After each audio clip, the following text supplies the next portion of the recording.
আসসালামু আলাইকুম রহমতুল্লাহ বরকাত। ভাইরা, কেমন আছেন? আলহামদুলিল্লাহ। আমি আজকে কিরগিজস্তানের স্টুডেন্ট ভিসা নিয়ে আলাপ করব। বর্তমানে বাংলাদেশ তো ওয়ার্ক পারমিট বন্ধ, স্টুডেন্ট ভিসাটা খোলা আছে। যারা স্টুডেন্ট ভিসা আসতে চান আমার সাথে যোগাযোগ করেন। হ্যাঁ, স্টুডেন্ট ভিসা আনা সম্ভব, তবে 30-এর নিচে বয়স হওয়া লাগবে, সার্টিফিকেট থাকা লাগবে, মেট্রিক ইন্টারের সার্টিফিকেট থাকা লাগবে, অ্যাটলিস্ট মেট্রিকের সার্টিফিকেট থাকা লাগবে। 30-এর নিচে বয়স যাদের মেট্রিকের সার্টিফিকেট আছে 1 বছরের ভিসা পাবেন, 2 মাস আর 10 মাস ল্যাঙ্গুয়েজ কোর্সের পরে মূল সাবজেক্টে ভর্তি হতে পারবেন। তো এটা একটা। আর তবে হ্যাঁ, কাজ করতে পারবেন, কাজ আমি দিয়ে দেব, গার্মেন্টসের কাজ, শুধু গার্মেন্টসের কাজ। বাংলাদেশ শিক্ষা আসলে ভালো। আর যদি এখানে এসে শিখেন আমার ট্রেনিং সেন্টারে 300 টাকা লাগবে, $300 লাগবে থাকা খাওয়া সহ। 1 থেকে 1.5 মাসের কাজ শিখে কাজ দিয়ে দেবো, $400 বেতন ইনশাল্লাহ, লিখিত গ্যারান্টি। 400 টাকা বেতনে কেউ 15 দিনে শিখা যায়, কেউ 20 দিনে শিখা যায়। আপনার ওই টাকাটা আলাদা, $300 থাকা খাওয়া লাগবে। আর এখানে যদি ল্যাঙ্গুয়েজ ভিসা আসেন 1 বছরের ভিসা পাবেন। এটা নিয়ে আর বেশি আলাপ করলাম না, যারা আসতে চান তারা যোগাযোগ করেন।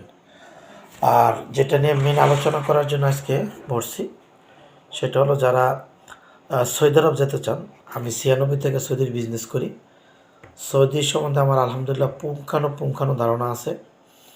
আমি মূলত সৌদি আরব থেকে এখানে আসছি, উজবেক ছিলাম, উজবেক থেকে কিরগিজ আসছি। আসার পরে গার্মেন্টস করলাম, কোম্পানি করলাম, ট্রেনিং সেন্টার করলাম, বৈশা আছি। এখান থেকে আবার রাশিয়া যাবো আল্লাহ যদি নেয়। তো রাশিয়া গিয়ে রাশিয়ার ভিডিও দিব। এখন সৌদি আরব সম্বন্ধে কিছু কথা বলা দরকার।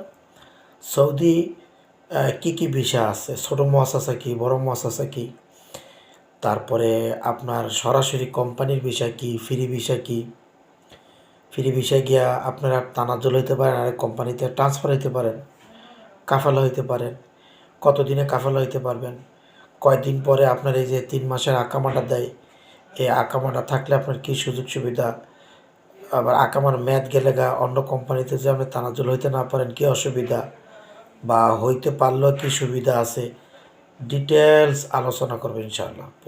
পুঙ্খানু আলোচনা করব সৌদি সম্বন্ধে।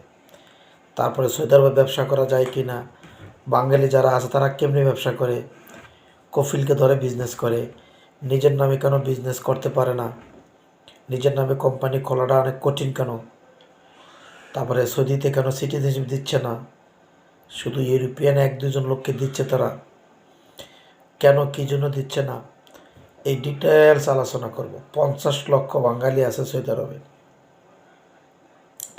সৌদির বর্তমান বিজনেস অর্থনৈতিক অবস্থা, ভবিষ্যতে তাদের কী প্ল্যান, বাঙালি আরও কেন নিতে আছে সৌদি আরবে, তারা কী চাচ্ছে, সৌদি যাওয়াটা আপনার ঠিক হবে কি না, কাদের সৌদি আরব যাওয়া ঠিক হবে, কোন ধরনের লোকের সৌদি আরব যাওয়া ঠিক হবে, এই সম্বন্ধে বিস্তারিত আমার ভিডিওগুলোতে থাকবে।